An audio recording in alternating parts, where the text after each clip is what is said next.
आणि आता पाहूया महत्त्वाच्या 25 बातम्या।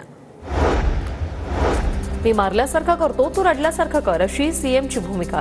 विजय वडेट्टीवार यांची टीका। तर देशमुख हत्या प्रकरणात कुणी सुटणार नाही, फाशीशिवाय शिक्षा नाही, एकनाथ शिंदेंचं वक्तव्य। एसीबीकडून धनंजय मुंडेंच्या सर्व कंपन्यांची चौकशी करा अंजली दमानिया यांची मागणी। तर मुंबई हायकोर्टानं चौकशी आदेश द्यावेत असं पत्राद्वारे मागणी करणार दमानिया यांची प्रतिक्रिया। बीड प्रकरणातील सर्व आरोपींना आर्थर रोड जेलमध्ये ठेवा, धनंजय मुंडेंच्या सर्व कंपन्यांची चौकशी करावी, पोलीस महासंचालकांकडे अंजली दमानिया यांची मागणी। धाराशिव जिल्ह्यात बोगस पीक विमा घोटाळ्यात 565 शेतकरी दोषी, धाराशिवचे जिल्हाधिकारी डॉक्टर सचिन ओंबासे यांची माहिती। जिल्हाधिकाऱ्यांनी पोलीस अधीक्षकांना अहवाल पाठवला। बोगस पीक विमा उतरवलेल्या शेतकऱ्यांचा पीक विमा रद्द होणार, नाशिकमधील पीक विमा रद्द करण्यासाठी कृषी विभागाच्या सूचना। धाराशिवच्या उमरगा कृषी उत्पन्न बाजार समितीच्या सभापतीची 29 जानेवारीला निवड होईल। सभापती निवडीवरून मवी आणि महायुतीचे वर्चस्व आता पणाला। नाशिकच्या इगतपुरी तालुक्यातील 23 ग्रामपंचायतींचं सरपंच पदाचं आरक्षण निश्चित, फेब्रुवारीच्या पहिल्या आठवड्यात ग्रामपंचायत निवडणुका घोषित होण्याची शक्यता। पारनेर साखर कारखाना विक्री प्रकरणी गुन्ह्याच्या एसआयटी चौकशीची शेतकऱ्यांची मागणी, अन्यथा पारनेर पोलीस ठाण्यासमोर उपोषणाचा इशारा।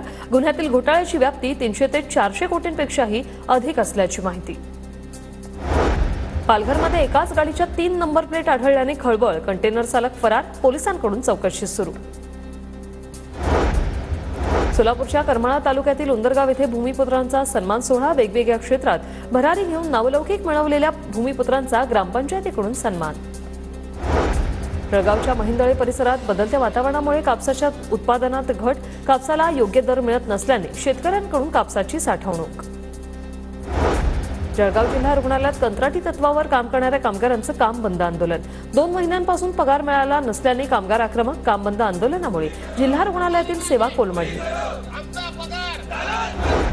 ठाणे जिल्ह्यातील मुरबाडमधील म्हसा यात्रेत मोठा पोलीस बंदोबस्त तैनात, दामिनी पथक आणि पोलीस प्रशासनासह सर्व विभागांकडून कौतुक, हरवलेल्या मुलांना पालकांपर्यंत पोहोचवलं। बुलढाण्यात गेल्या काही दिवसांपासून घरफोडीच्या घटना, सिंदखेड राजामध्ये 4 आरोपींना पोलिसांकडून अटक, चोरट्यांकडून 21 किलो चांदीसह 22 लाखांचा मुद्देमाल जप्त, स्थानिक गुन्हे शाखेची कारवाई। अहिल्यानगरमध्ये अनुदानास पात्र शाळांना बायोमेट्रिक उपस्थिती बंधनकारक, शालेय शिक्षण विभागाचे आदेश, अन्यथा शाळांचं अनुदान रोखलं जाईल। वाशिमच्या एसएमसी इंग्लिश स्कूलच्या विद्यार्थ्यांकडून वृक्ष संवर्धनाची मोहीम हाती, मकर संक्रांतीत वापरलेल्या मातीच्या भांड्यांचा वृक्ष संवर्धनासाठी वापर। चंद्रपूरच्या महाउष्णिक वीज केंद्रातून 2920 मेगावॅटपैकी केवळ 1122 मेगावॅट वीज निर्मिती, यंत्रणेतील बिघाड शोधून सापडत नसल्याने स्थानिक आणि परदेशी अभियंते हैराण। वर्ध्याच्या इंगणघाटमध्ये वृक्षमित्र परिवाराकडून कडुलिंबाच्या वृक्षाचं यशस्वी पुनरोपण, पुलाच्या कामात अडथळा ठरत असलेला वृक्ष मुळासकट काढून स्थानांतरित। नाशिकच्या येवल्यातील पिंपळखुटेमधील म्हसोबाच्या यात्रेला जल्लोषात प्रारंभ, गावात सजवलेल्या रथाची मिरवणूक।